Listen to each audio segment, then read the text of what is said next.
down. 2022, 14%, 2024, 10%, which is kind of surprising. I heard the gasps in the room when I said that. When I found out, I was surprised too. I really was. So check this out though. At the detention center where I work at, these are delinquent teen boys. We actually have them as young as 8 years old, believe it or not.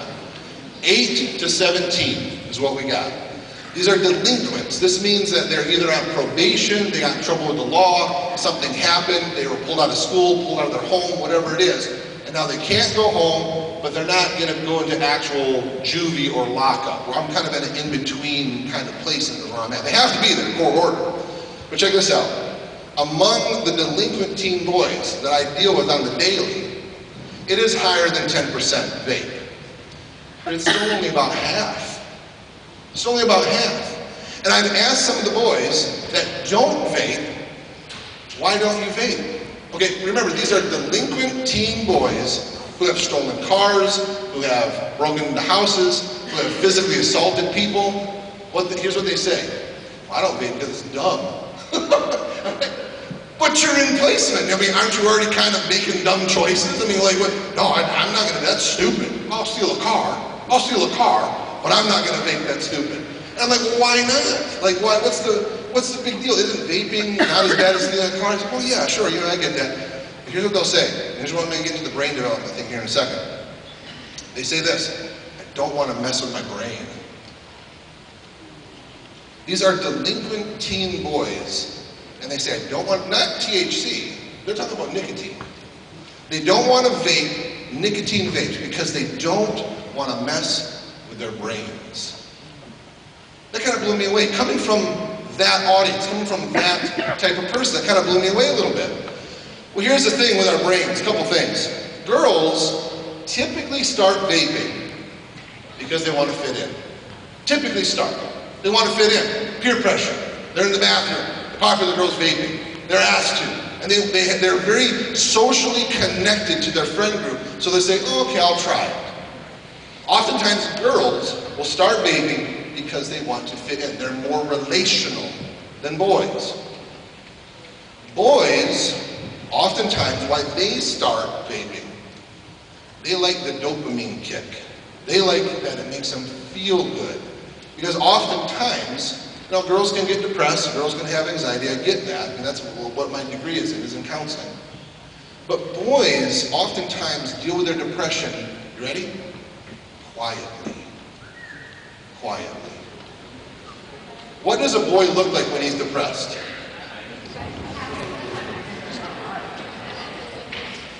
What does a girl look like when she's depressed, typically? Girls are relational.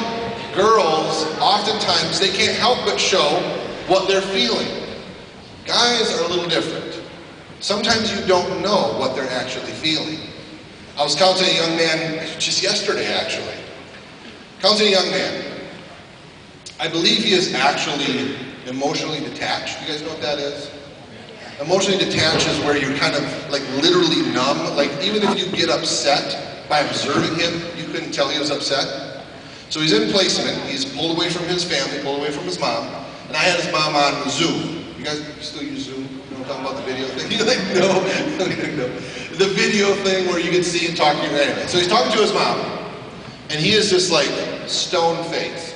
He's like, hi mom, how's it going? And she's asking him things, and I'm watching him. A lot of times when I counsel, I kind of do a lot of watching and observing.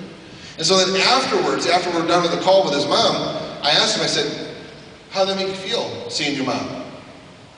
I was elated. I was so happy to see her. He didn't smile, he just sat there with his hands folded.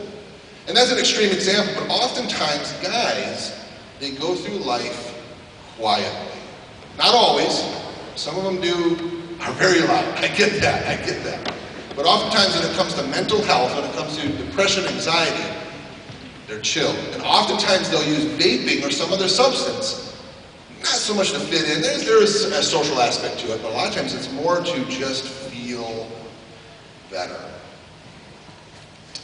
Here's the problem with alcohol. Here's the problem with weed, here's the problem. With nicotine, here's the problem. Oftentimes, it works. What I mean is, temporarily. If you drink enough alcohol, are you going to feel better for a little while? Probably. If you're craving nicotine and you get that hit, and okay, I got the nicotine in my system, are you going to feel better for a little bit? Yeah. If you smoke THC, if you smoke weed, are you going to feel better for a little bit? Yeah, you will. The problem is, two things, it doesn't last. And it's very, very, very bad for you in a couple different ways. Let me talk to you about how these things are like super bad for you and why there's better things to do. And I'm going to talk to you about better things to do. Here's the thing. Our lungs were designed to do one thing. To breathe in air and to collect what out of the air? Oxygen that goes throughout the rest of our body, into our bloodstream, throughout the rest of our body. That's their only function. That's what they do. So if they're designed to breathe in air and collect oxygen, what are they not designed to do? Breathe in anything else. Anything else. I remember when I was about 4 years old, I didn't know how to swim. My Aunt Kathy, she had a swimming pool. It was an in-ground swimming pool, had a deep end and all that sort of thing. She was the other kind of people that had in-ground pools. We didn't have that. We didn't have above-ground pool. We had like a slip and slide. You guys remember what slip and slides are? We had like a cheap slip and slide. But my Aunt Kathy, she had an in-ground pool. Holy mackerel. And I saw that water, and I'm like super young, so guess what I do? In I go. No one saw me. No one saw me go in. I could not swim. I still remember to the day when I was underwater, I remember trying to breathe. It was like a natural reaction that my diaphragm and my lungs did. I went like that, and it was only water. It was a weird experience. It was like a wall of thick water went into my lungs. Thankfully, my cousin found me, got me out of there, got the water out of my lungs and that sort of thing, and I obviously survived. Our lungs were designed to do one thing. Breathe air, collect oxygen. So if we do anything else, smoke regular cigarettes, smoke vapes, whatever, we're causing our lungs to do things it was not designed to do, and we're going to cause damage. It was thought originally that vaping was going to be a safer alternative for smoking cigarettes. Cigarettes have tar gets built up in your lungs and that sort of thing. It's not good for you at all. The issue, though, with vaping is there's no tar. There's nothing that slows it down. So when you vape, those chemicals, including the nicotine, there's no speed bump, there's no pausing. It goes right into your lungs, right into your bloodstream, like immediately. It causes some real problems. Acute lung damage is one of the things. Popcorn lung. Have you ever heard of popcorn lung? I always thought, I kind of hoped, but it's not true. I thought that popcorn lung was damaging your lungs that looks like popcorn. It's not what it is. This is a disease that came from a popcorn factory, and some of the additives they put into the popcorn that make it taste buttery were giving the workers popcorn lung. That's what it comes from. It's an inflammation. It's a disease that you can get in your lungs from vaping, from some of the chemicals, that sort of thing. Here's the thing about our brains. Nicotine is crazy addictive. There's two types of addictions, you could almost say. There's dependency. Dependency is like not so much a chemical addiction, but